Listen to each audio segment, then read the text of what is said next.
It is morning in the Ozarks. April has finally arrived, and we're glad it's here, or Lauren brought it back from Canada. We'll figure out which right after this.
And we're back. We are back. Yeah, well, Lauren, glad you're here. There's Beth. Hi, Beth. Good morning, Beth. Missed you a little bit 1 week, I know. We're in the midst of a hurricane. Yes, thank goodness. Did you make it in okay? I did.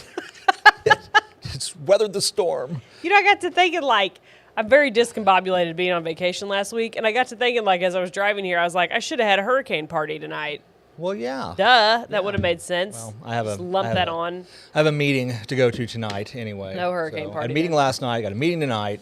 I occasionally have this silly idea, and I know this will never happen, that we should make Rogersville a Mardi Gras parade, a clean, family-friendly one, and we should become a town with a Mardi Gras parade destination. This is one of my goofy ideas that I have. Because to me, the whole, other than, the super adultness that comes along with some of the Mardi Gras stuff. Yeah. But if you just look at the basicness of it, it's a hoot, right? Have a parade, have a party, have a contest, yeah. have the best float. Isn't that a fun idea? It's a fun idea. Yeah, it would take a Herculean effort. I know. To make it happen. That's why but I've if never, If it got over if it reached The hump. critical mass, Yeah. it would be epic. Because in St. It would be a big Louis, deal. we could be the world's home for the family-friendly Mardi Gras Yeah, we parade. could have both Catholics could participate. Yeah, both Catholics. But I think we're breaking up. Are we breaking up on the TV? Or are we breaking up in real life? It's the signal? we use wireless cameras now, and sometimes they get Sometimes they're trying to catch they up. cross talk a little bit, and so But I think it started because Joe Thomas was a one-man Mardi Gras parade every Mardi Gras. Oh, yeah, he comes really was. around Yeah, and he yeah. delivers stuff, and I'm like, that would be a lot of fun. And when we were in high school, we did actual float building where you built floats. we did that too. And we don't do that here. You did the pomp. Is that Oh what you- yeah, the oh pomp? yeah, You pomp- oh yeah, and got totally high off of rubber cement, not meaning to. Yeah, that happened. I was like, why are we laughing so much? Because we're locked in the VOAG building with 50 jars of rubber cement. That's Yes, why. and, yeah. But no, I think I have this. Like I said, it's a goofy idea that I have. Will it ever happen? Probably not. But I think that'd be so fun. Well, all good things start with a committee. I know, the Mardi Gras committee. If anybody listening wants to get on board with this, Want to be on the Mardi Gras committee? Contact. we could have the Lauren ultimate, Brooke. a destination, That's family-friendly. Lauren.Brooke@laurenbrooke.com. Yeah. Call my agent. We'll work on it. We'll get right on that. Did you guys have fun last weekend with Laura and Emma? I need to watch the show. I haven't Oh watched it yeah, yet. they were great. They were yeah, they did a really good job. I told them Two at the fun beginning. ladies. I said, I'm just going to sit here and let y'all talk, and hopefully that's what. Hopefully happened. that's what happened. Hopefully I stayed out of the way. Yeah. Probably not as much as I should have, but no, they were great. I need to watch it. I saw it come across, and I was somewhere What was I doing? I Great can't White remember. North. I was up north. No time makes any sense last week because like we flew out. We had to get up at like 4 a.m. on Monday morning, and then we got on a flight. And of course, then we flew 2 hours backwards. Yes. And I just can't imagine doing like European travel where you're really, or you know, China or something like that where you're really change time. Yeah, China is fun because we've done that a few times. Yeah. And when you fly, it's a 13-hour flight, and it's a 12 to 13-hour time change.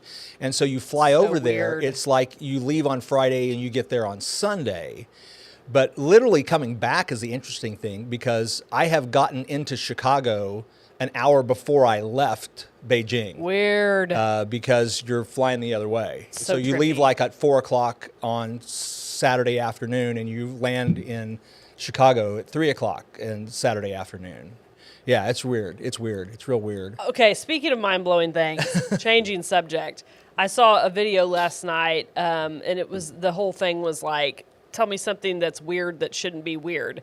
And this lady was talking about your body temperature. And she's like, your body temperature is between 97 and 98 degrees, okay?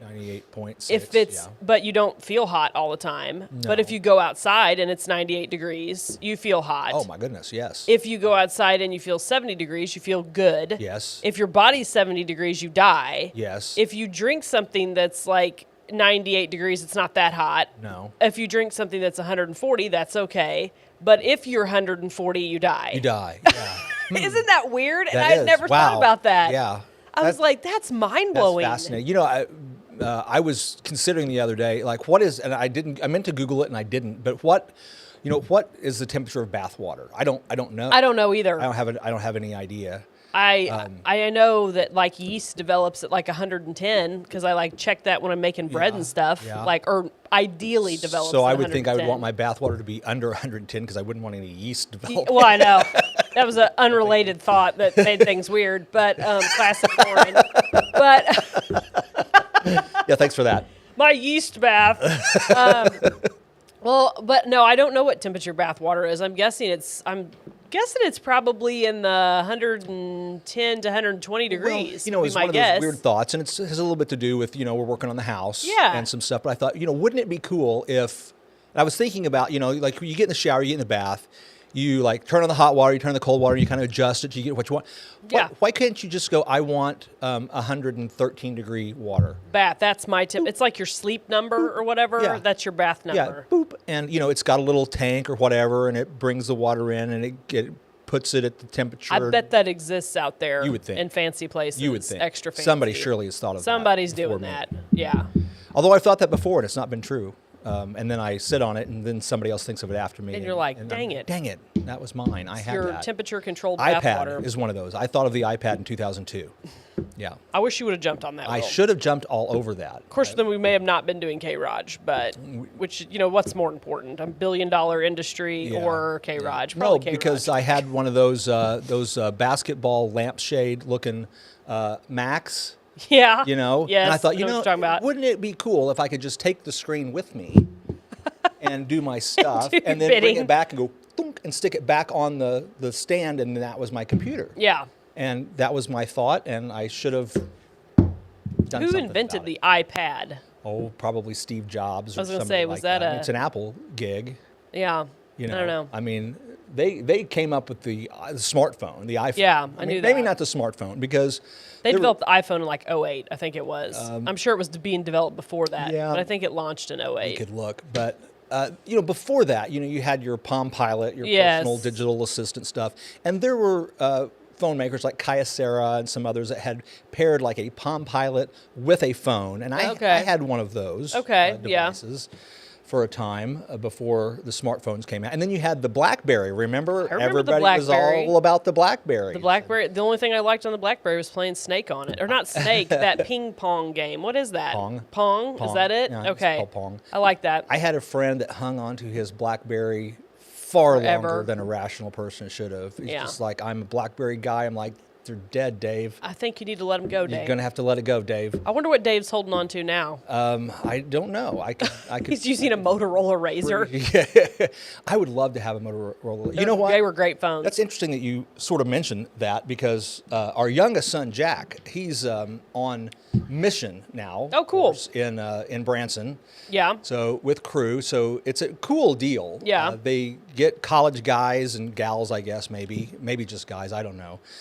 But they work at Silver Dollar City for 40 hours a week, and they earn a living. Good. And they raise support to pay for their living expenses, and they live at the Barnabas Barracks or something down there. Okay, that's cool. And they get trained to do evangelism, and they do Bible studies, and they go out amongst the community, and while they're working and other times, and they, do that's neat. Do Christian mission things. And we were super excited he got involved in that, and that's really cool. We're happy about that. But we went down there, Peter, had the day off last Friday, and he said he wanted to go to Silver Dollar City and invited his parents to go along with him. That's fun. I know. He's old enough now that he's no longer ashamed to hang out with his folks. So that's pretty cool. He's gone back the other way, yeah. He's not listening. He's playing on his phone, so he doesn't hear it. It's okay. It's like, why don't they just ignore me? Why don't they just ignore me?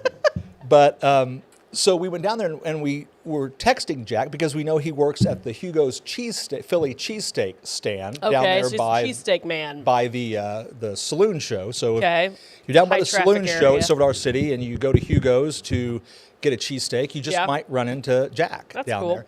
But we texted him and we're like, hey, we're coming down there, and he didn't text us back. Yeah. And we looked on Life 360 because we have all the kids chipped, the whole family's chipped, so we can track them. And we saw that his phone was still at his barracks. Oh, okay. But he must have the day off. Yeah. Well, so we're down there and we spend 2 hours in line for Fire in the Hole, which was, okay. Yeah. And then we got something to drink, and then we spent 2.5 hours in line for Mystic River Falls. Yeah. Is that a new one too? No, it's not. It's new-ish. Okay. It was the river. There was Mystic River. Now it's Mystic River Falls. Okay.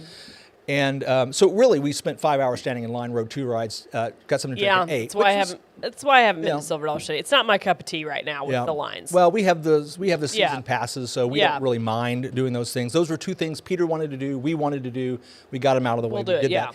And then Jack texts us back and says, "Oh, I just saw this. I am working today." Of course, it was too late. We'd already eaten. Sure. We did get to see him, but he said, "Oh, by the way, I have a flip phone now." You're like, what? What? Really? So him and his guys decided that in order to limit their time on social media, they went out of their way. They all bought, cheapy flip phones. Yeah. Pop the SIM card out, stick it in the flip phone, carry that instead of your smartphone. Okay. So you've still got, your contacts. Yeah. Now we can't track him on that because the app's on the smartphone. So that's the only downside for us. On that. But smart. Good for them. Smart. I should probably do that. But I'm at the age where I just think all the things that I should probably not do, I'm like, I'm old enough, I'll probably die. Natural causes before the thing will catch up. I tried to break my chapstick addiction and decided, I'm too old for that. Old for that. I might as well just stay addicted to chapstick. Might as well just lean into it. Just go full bore and 16 tubes of chapstick everywhere I go. There are certain things that you get to a certain age that you're just like, I'm just going to keep my course. Yeah. I'm just... Well, there's some things, and I don't want to get, too out in left field here, but it's like if you're, 60 or 70, that to me that seems like an appropriate time to take up smoking. Okay, I've thought about because it's like at I this used point, to smoke. Okay, so I used to didn't smoke. know that. I was a smoker for like 15 years, and Jesse and I both quit the same day. It was before I started trying to have kids. We were going to start trying to have children. Kids. Yeah. Sure, yeah. You can't do that. You should not do that while you're pregnant. And so we both just smoked one last cigarette and put them down and quit, and that was it. Yep. And it's been about 10 years, over 10 years probably now. But I have thought. If I'm 80, maybe at that point, it's okay. Yeah, take up smoking and drinking again. Smoking and drinking and eating lots of bacon and cheeseburgers, why not, double bacon cheeseburgers. Go out hard. And at that point, Enjoy life. You might get some extra grief from your kids and grandkids and maybe great-grandkids by that point. Get a couple more tattoos. Yeah, like just go, and I'd say especially the generations, your generation, my generation, we'll probably maybe do more stuff like that, like a little ornerier, a little more out there in left field when we're, like playing video games in the nursing home. For sure, yeah. Yeah, 100%. I can see that happening. Well, we'll see. But, I do want to talk about the trip to Canada. Yeah, because I want to hear about your trip to Canada. It was quite an adventure, and I'd been to Canada once for like 2 hours when I was 19. And so we went to, we flew into Vancouver, which is a very big city. I mean, there's no doubt about that. And that's on the left coast. It's left, yeah. It's the Pacific Northwest, and then this was in British Columbia. And so we spent 4th of July, which was kind of funny. And I think in retrospect, I ended up booking this week because it was cheaper. And that kind of would make sense why it was a little cheaper to go to Canada on 4th of July. All the Americans want to be home. Yeah, the Americans want to be home. The only funnier 4th of July story than that is the one that, golly, why do I keep blanking on her name? Is it our parks director? Oh, Katie? Katie. Yeah. Talking about booking London Calling on the 4th of July. That is pretty celebration. funny. That was yeah. Was do you have any tea? I'm going to dump it in the bay. Yeah. And then we're going to ride I would like some tea, please. I don't want your tea. Stinking. I actually want your tea. I don't want to pay taxes on your tea. Taxes on your tea. So anyway. Yeah, and I think ultimately that's why it ended up. I wasn't really thinking about it when I booked it because I was just looking at different weeks in July, and so here's why we went there. We watched this show called Virgin River on Netflix, which is basically a soap opera. Oh no. That's okay. It's an empty cup. Okay. It's an empty cup. That was almost a tragedy. Cup down. We don't need these cups and this tea. Throw them around here. The Brits, get out of here. So we watched this show, and I was at that time was just kind of thinking in the back of my head, like, where should our next family vacation be? And we'd gotten passports for the girls last year, and I'm like, I wanted to use them, but there a lot of international travel doesn't sound very exciting right now because there's a lot, especially with little kids. You know, there's lots of stuff going on in the world, and so I'm watching the show, and the show is like, I'm like, where's this filmed? Because it's beautiful, and you can tell it's real scenery. It's not created. And so I, type it in Google, and the show's supposed to be, I think, in Washington State, but it's actually filmed in the Vancouver, Whistler, Squamish, maybe Vancouver Island area. Okay. And I'm like, wow, like maybe I should look into going there. Like the girls have never really been to the mountains, and Jesse and I always like to go to the mountains. We are not skiers, though. No way. No. And but so I'm like, we'll check it out. So I got to looking at it and then realized that Costco Travel had a package deal, because that's the thing I don't like most about traveling is trying to plan traveling. No. I don't like it. Figuring out the flights and the rental cars and where to stay. Well, you need a Shelby because she likes... Is she a master travel planner? She's really good at it, and I think she likes it. Yeah. Because she does all that stuff for us. I get because I feel like I can't trust stuff on the internet, because when you're like, where's the best place to stay in Colombia, and they're going to send you whoever's paid to have the most, right? That's going to be the top thing. And then there's about 6 articles of whoever's paid the most money to be at whatever spot.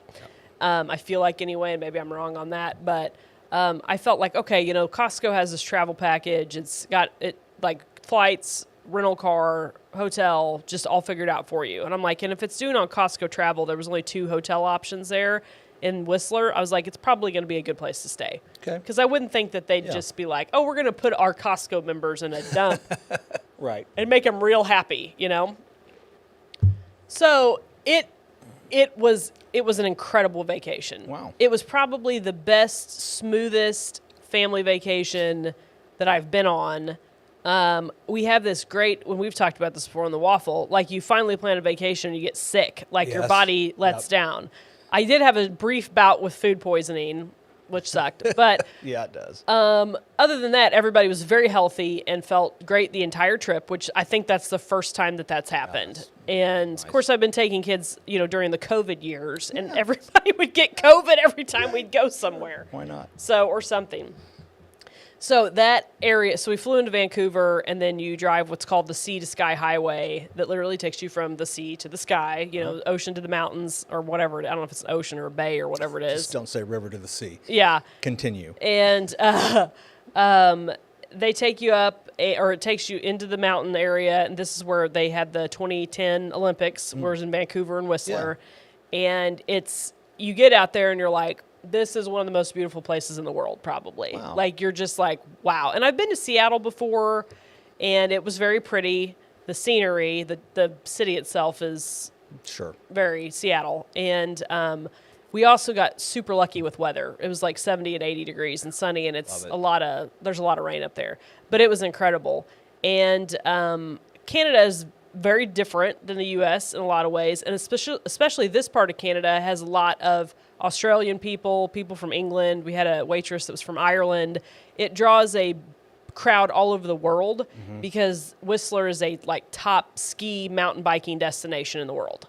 So you've got this very international crowd for Canada in this spot. It was cool. It was really neat. My experience with Canada is limited to Toronto. Yeah. So I flew into Toronto. I've been to Toronto 4 times, all for business meetings. And Canada is interesting. And I don't know anything about Canada, really. I really don't either. But Toronto in particular, I think, is extremely international. Yes. It's like I didn't meet any Canadians while I was in Toronto.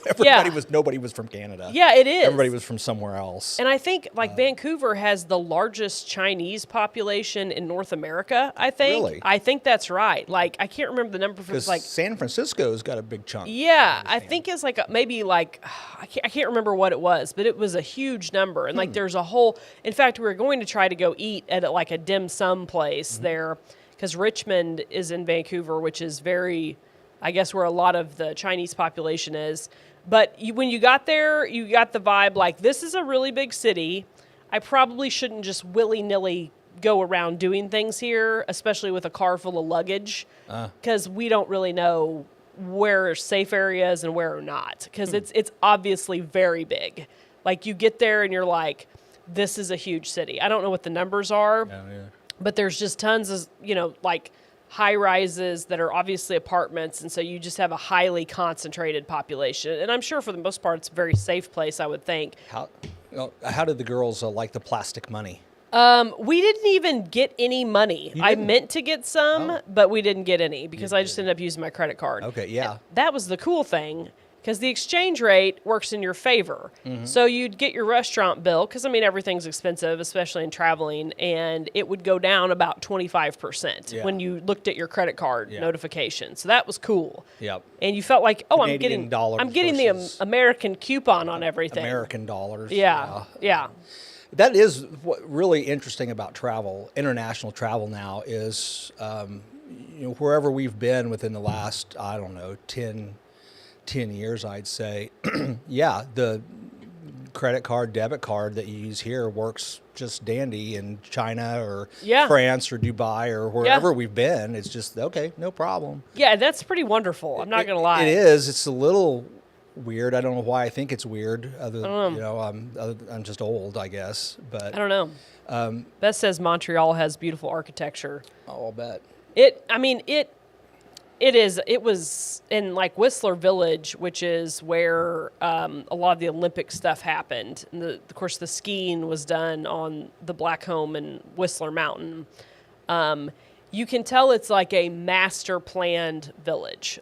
It is, they kept every tree they possibly could. They created trails that connect everything.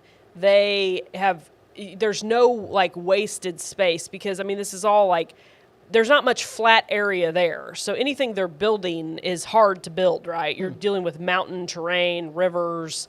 And so they basically, the ski slopes are the Blackcomb Mountain and the Whistler Mountain, which we rode up the gondola and then across. So we rode the second longest suspension gondola in the world. It used to be the first, and then Germany beat them. So you go from mountaintop to mountaintop, which was crazy. Yeah. Heights, if I'm in a safe, confined thing, heights don't bother me.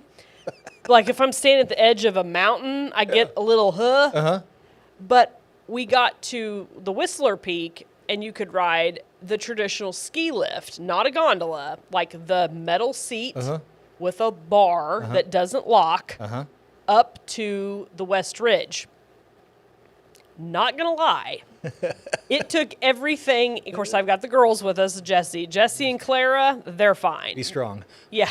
Me and Evie are like, okay. And, you got the chairlift comes and you sit on it. And you're like, we're going. And we're doing here it. we go. We're doing And this. up we go. And we're going, at this point, we're heading up 7,000 feet plus. Okay. And you literally, if you fall to your death. You're just dead.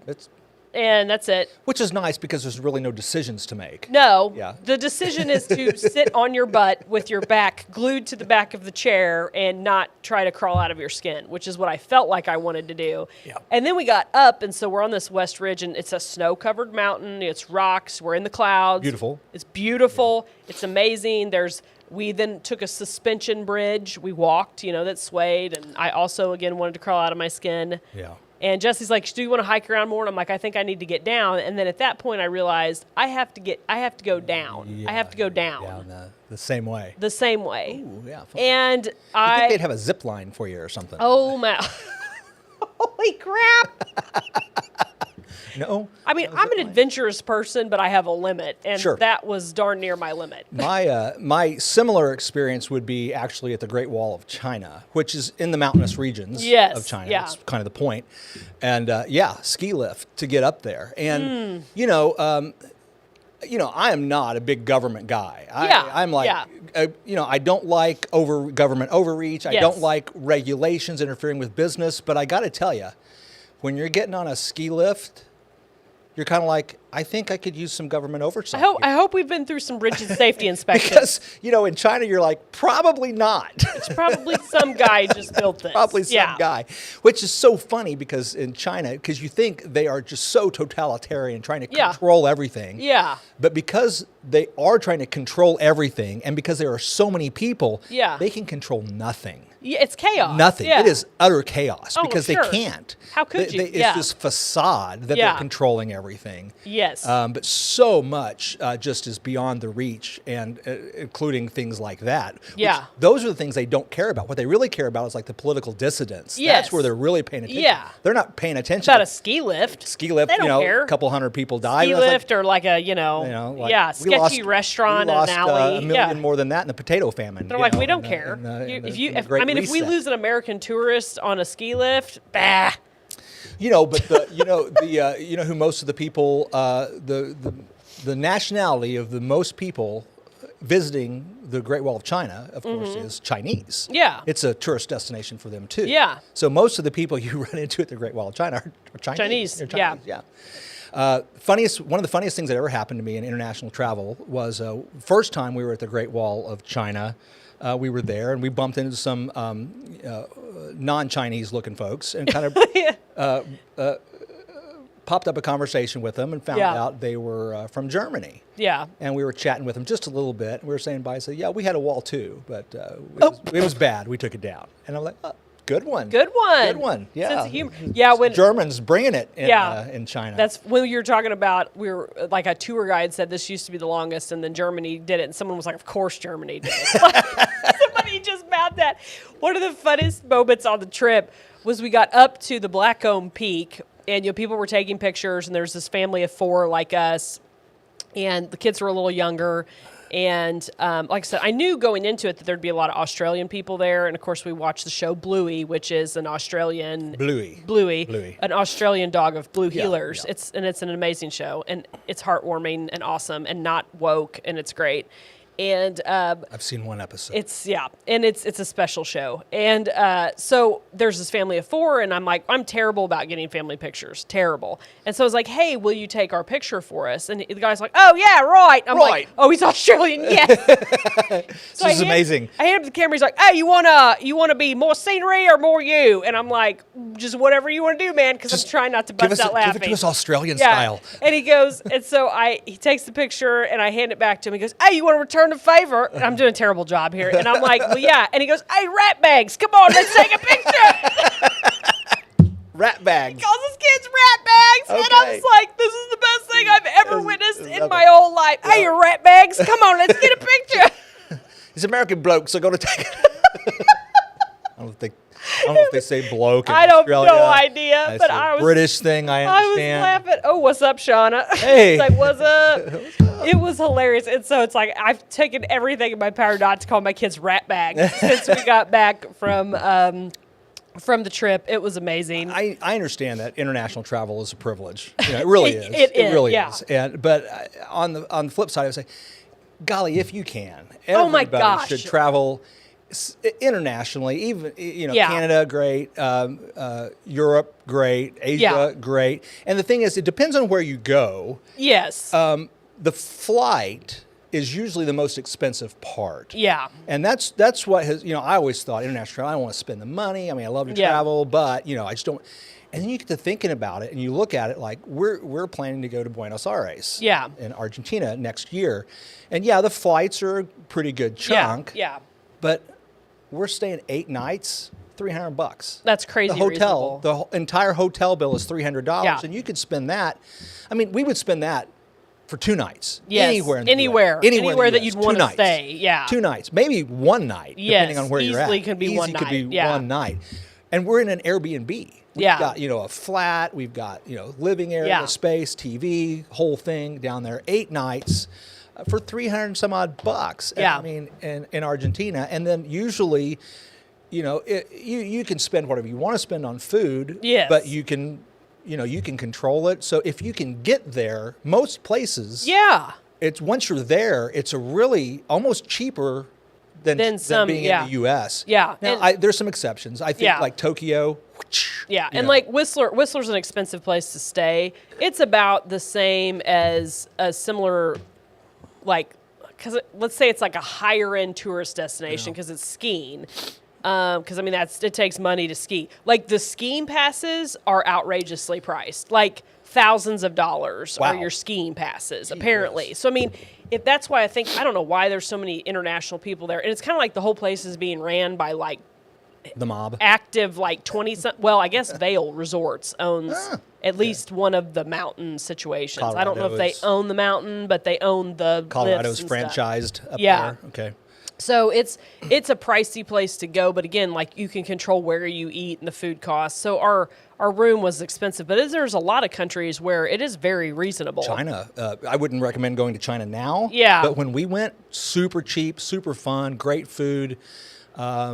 Really, it's a long flight. Yeah. Long flight. But the flight was, we flew to China one time. We got round trip tickets, Springfield to Beijing, round trip, $700 a piece. It's crazy. Crazy. They're not that now. Yeah. We paid a little more to get a little more leg room. But, and then Paris was expensive. I mean, the things that you would think would be expensive are expensive. Are expensive, yeah. Tokyo, Japan, Paris. But, you pick some other places that are just great. Yeah. And I think we maybe overlook sometimes in our travels some of the hidden gems around. I've talked about. We went to Cape Girardeau. We had a great time. Yeah. Real close, and plenty to do for a couple of days. Oh, yeah. You can do that. Now, you've talked about I didn't interrupt you, but skiing, you've been talking about skiing's been on my mind. Yeah. So if you got something else you want to talk about it. We can go back to the skiing. No, you can go skiing. I don't ski. You got to think about sometimes who came up with this? Like, was somebody on a mountain and was like, I got to get down real fast. Yeah. And it's like, I'm going to strap a couple of sticks to my feet and slide down this mountain. See what happens. Yeah. Who came up with that? I don't know. It's one of those things where you're just like, it's kind of like some of the things that you eat that you're like, how was the first person like, I'm going to eat that? Yeah. Who dreamed this up? Yeah. Were they really hungry or just really curious? Well, and then it's interesting how, we obviously have the modern day conveniences of life now. Sure. And how stuff that used to be done for survival has now turned into a pastime. Yeah. And the other more interesting to me than the skiing is this mountain biking stuff.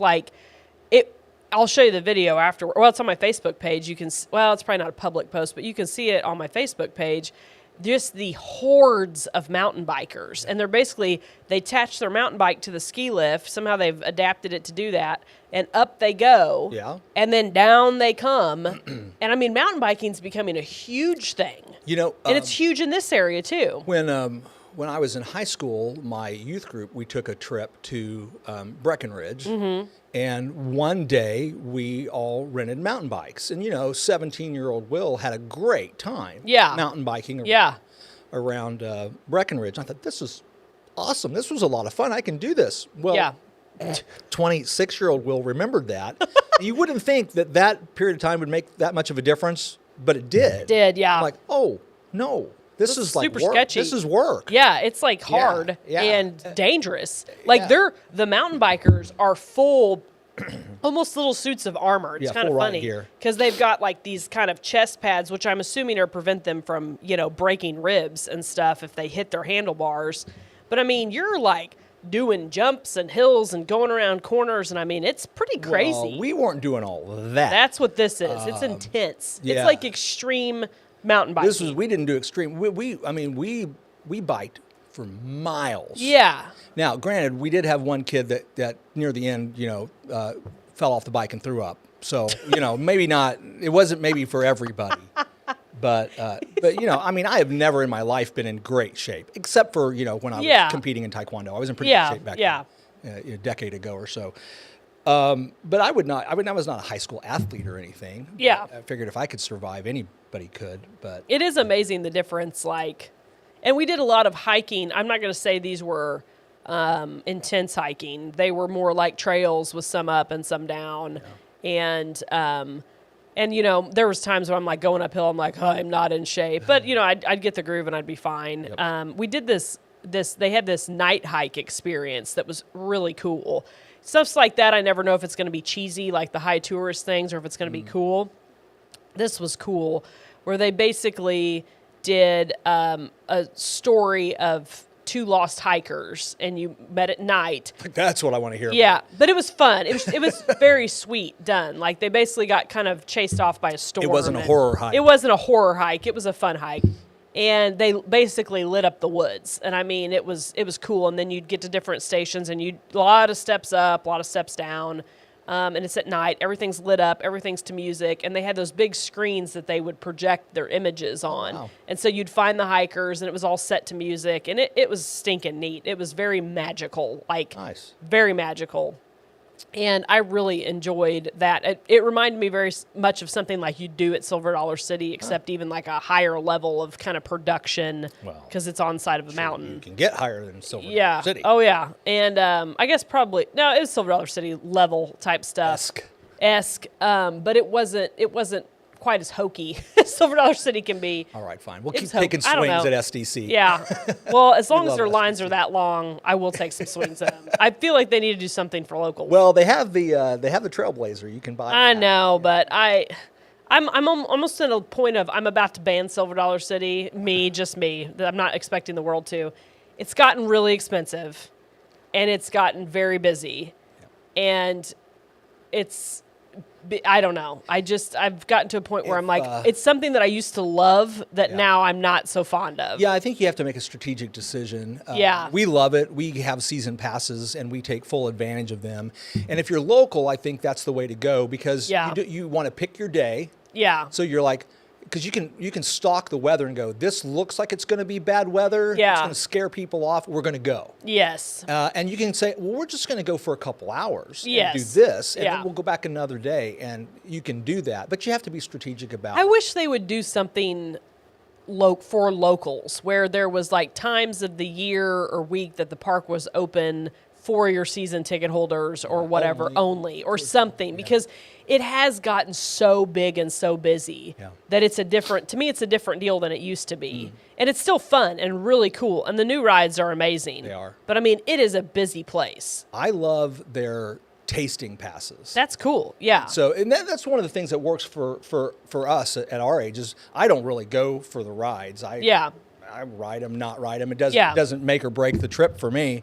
I can be perfectly happy going down there and never riding anything and just eating. Just walking around and eating. And it's a super cool place. And I really enjoy that. And, you buy these tasting passes for $35 and you can't eat that much. No. And you know, think $35. Well, you know, what are you going to spend at a restaurant? If you, oh yeah, 100%. And that's enough food for all day. Yeah. Really, that's enough food for all day. Oh yeah, the tasting pass is a great thing.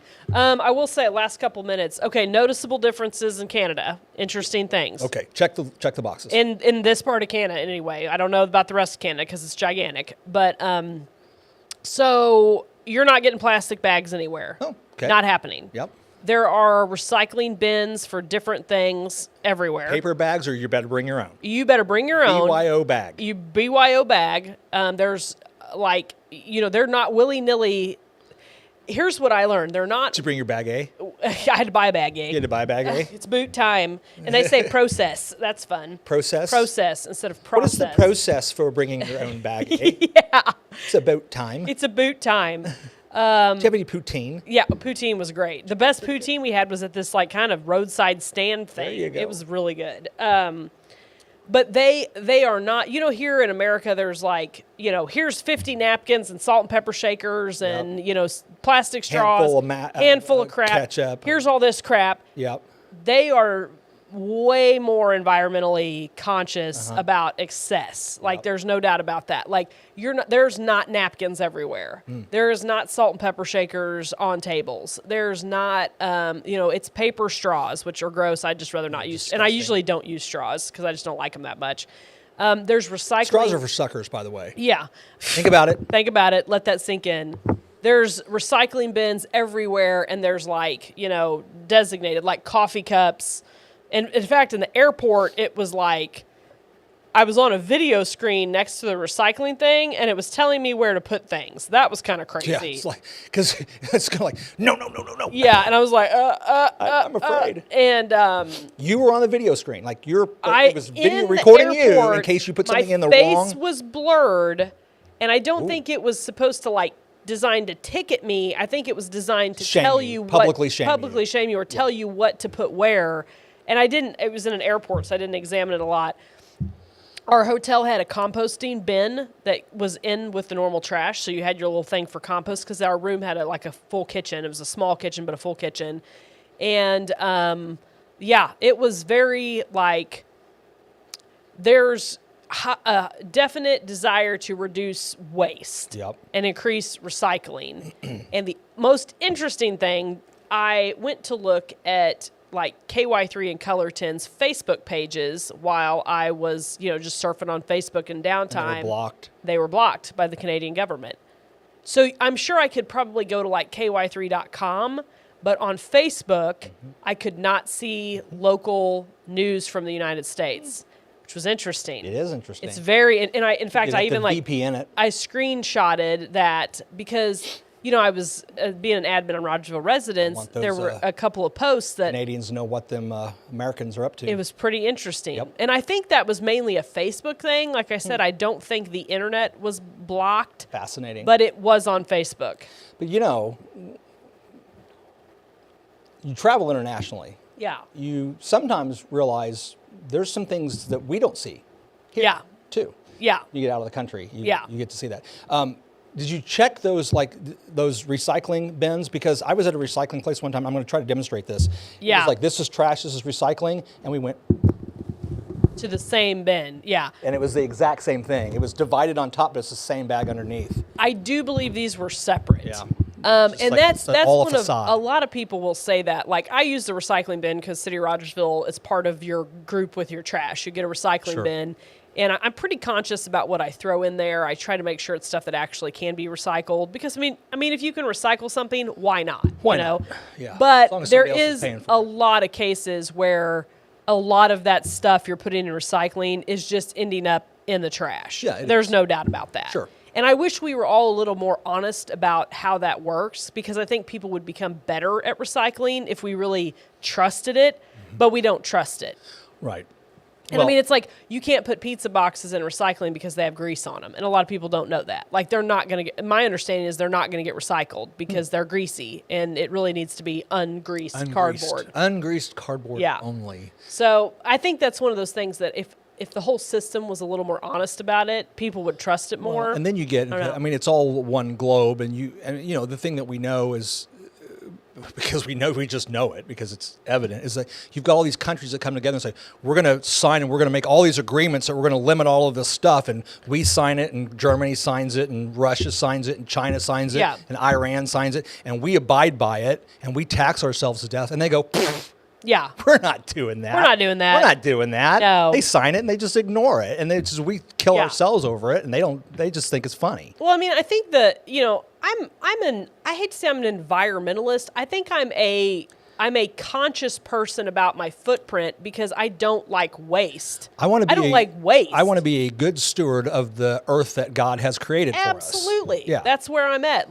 But I'm not going to catastrophize things to create a fake emergency in order to steal power for myself in a one world government. Yeah. I mean, honestly, boy, that went hard right fast. And here's the thing, if you just make conservative decisions, truly conservative, sure, where you're not spending excessive money on crap that you don't need, you're using all of your resources, those are conservative. I think of myself as a conservationist. Grow your own food. You grow your food. Raise your own cows. You appropriately, my biggest thing is if you're consuming a bunch of goods shipped over from container ships from China, made in factories that truly are poisoning the earth. You should buy your own container.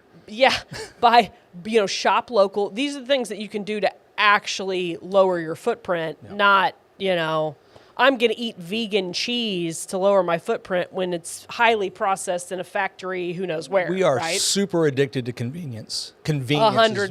Is maybe our biggest addiction as Americans. My parting thought was there's definitely things that the U.S. could do. We're a very wasteful country. Oh, yeah, 100%. And we are. And we could be better at that. But that would take people working together in a conscious effort, making practical decisions. And I don't think the environmental powers that be are really doing that. I think they have their own agenda. We're out of time, and that's a whole other show. Whole nother enchilada. Hey, Bruce Porter will be back tomorrow for back after a short hiatus for some dollars and cents in the morning. So tune in for that. That's exciting. It is. Good Beth deal. Fairbanks says it's difficult to find something not made in China. That's true. It can be. It is. But anyway, Bruce will be back, and we'll be back next week. Thanks for watching.